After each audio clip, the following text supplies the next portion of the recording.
ഇപ്പോൾ ആ വീടുകളിൽ നിന്നുള്ള സങ്കട കാഴ്ച ഇന്നലെ രാത്രിയോടെയാണ് പോസ്റ്റ്മോർട്ടം നടപടികൾ പൂർത്തിയാക്കി. ഇപ്പോൾ വീടുകളിലേക്കുള്ള മടക്ക യാത്രയാണ്. ഇന്നലെ രാവിലെ ഇതുപോലെ വീട്ടിൽ നിന്ന് ഇറങ്ങി പരീക്ഷയ്ക്ക് വേണ്ടി ഇറങ്ങിപ്പോയവരാണ് ആ കുഞ്ഞുങ്ങൾ. അങ്ങനെ പരീക്ഷയൊക്കെ കഴിഞ്ഞ് വൈകിട്ട് 4 മണിക്ക് വീട്ടിൽ തിരിച്ചെത്തേണ്ട ആ കുഞ്ഞുമക്കൾ അവർ ഇന്നില്ല.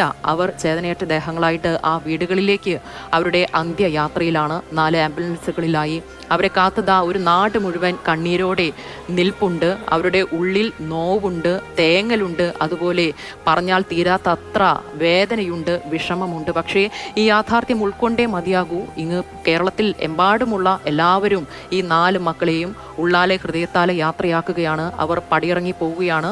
ഇനി അവർ പഠിച്ച വിദ്യാലയത്തിലേക്ക് ഒരു മടക്കമില്ല. അവിടെ പൊതുദർശനം ഉണ്ടാകില്ല. വീട്ടിലെ പൊതുദർശനത്തിന് ശേഷം കരിമ്പനാക്കിൽ ഹാളിലാണ് പൊതുദർശനം നടത്തുക. വീട്ടിൽ 2 മണിക്കൂർ മാത്രമാണ് ഇനി അവർ ഉണ്ടാകുക.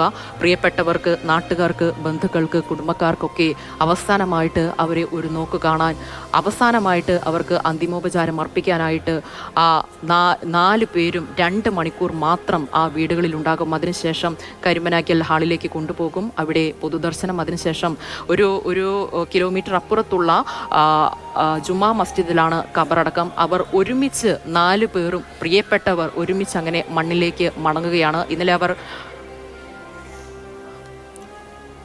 ഇർഫാന ഷെറിൻ്റെ വീട്ടിലേക്ക് അവളുടെ ചേതനയറ്റ ദേഹവും വഹിച്ചുകൊണ്ടുള്ള ആംബുലൻസ് കടന്നു വരുന്ന ദൃശ്യങ്ങളാണ് നമ്മൾ കാണുന്നത്. ഒരു വലിയ വിലാപം അവിടെ നിന്ന് ഉയർന്നു കേൾക്കാം. ഒരുപക്ഷെ ഇങ്ങനെ ഒരു വിയോഗം ആരും പ്രതീക്ഷിച്ചിരിക്കാതെ, ഒരു അപകടം ഉണ്ടായി എന്നറിഞ്ഞപ്പോൾ പോലും രക്ഷപ്പെടും എന്നുള്ള ഒരു പ്രതീക്ഷ ആശുപത്രിയിലേക്ക് മാറ്റുമ്പോഴും ഉണ്ടായിരുന്നു. പക്ഷേ അവർ അപ്പോൾ തന്നെ ജീവൻ വെടിഞ്ഞിരുന്നു. അവർക്ക് പിന്നീട് തിരിച്ചു വരാൻ, ഈ ജീവനറ്റ ദേഹങ്ങളായിട്ട് തിരികെ വരാൻ മാത്രമേ കഴിഞ്ഞുള്ളൂ. ഇർഫാനയുടെ മൃതദേഹം ഇപ്പോൾ വീട്ടിലേക്ക് എത്തുകയാണ്. അരുൺ ശങ്കർ ചേരുന്നുണ്ട് അവിടെ നിന്ന്. അരുൺ, അങ്ങനെ ഇർഫാന മടങ്ങി എത്തുകയാണ് ജീവനില്ലാതെ.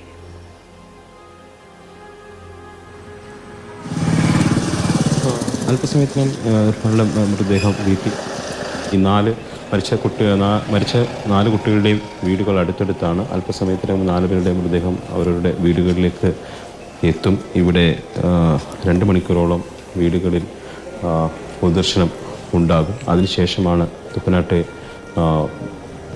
തുപ്പനാട്ടേക്ക് കൊണ്ടുപോകുന്നത്. അതിനുശേഷം അവിടെ ജുമാ മസ്ജിദ് ഖബറടക്കവും നടക്കും. 4 പേരും ഒരുമിച്ചാണ് ഖബറടക്കുന്നത്.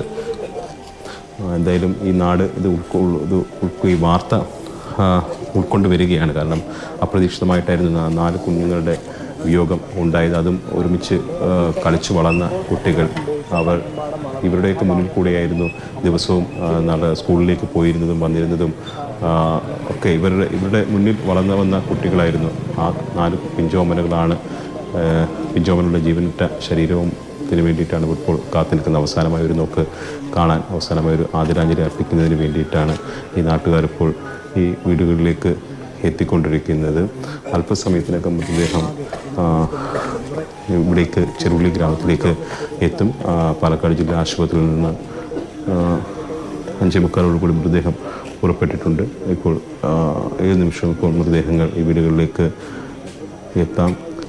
ഈ ഇർഫാനെ സംബന്ധിച്ചാണെങ്കിൽ ഉമ്മയുടെ മുന്നിൽ വെച്ചാണ് ഇർഫാനയുടെ വിയോഗം ഉണ്ടായത്. മകളുടെ ഡോക്ടറെ കാണിക്കുന്നതിന് വേണ്ടിയിട്ട് ഇർഫാനയുടെ ഉമ്മ സ്കൂളിൻ്റെ അടുത്തേക്ക് പോയിരുന്നു. പരീക്ഷ കഴിഞ്ഞതിന് ശേഷം ഇർഫാനെയും കൂട്ടി ഡോക്ടറെ കാണാനായിട്ട് പോകാനായിട്ടായിരുന്നു ഉമ്മ എത്തിയിരുന്നത്. പക്ഷേ ആ ഉമ്മയ്ക്ക് മകളുടെ ജീവനറ്റ ശരീരവുമായിട്ടാണ് ഇപ്പോൾ തിരികെ വരാൻ കഴിഞ്ഞിരിക്കുന്നത്. അത് ആ മനസ്സിന് എത്രത്തോളം താങ്ങാൻ കഴിഞ്ഞിട്ടുണ്ടെന്നത് അറിയില്ല. എന്തായാലും അത് ഈ ഒരു പ്രതിസന്ധിയും അവർക്ക് തരണം ചെയ്യാൻ കഴിയട്ടെ എന്ന് പ്രാർത്ഥിക്കുക മാത്രമാണ് നമുക്ക് ചെയ്യാവുന്ന ഒരു കാര്യം. എന്തായാലും നാട്ടുകാരൊക്കെ തന്നെ ഈ വീട്ടിലേക്ക് എത്തിക്കൊണ്ടിരിക്കുകയാണ്. അല്പസമയത്തിനകം മൃതദേഹം ഇവിടേക്ക് എത്തിക്കും.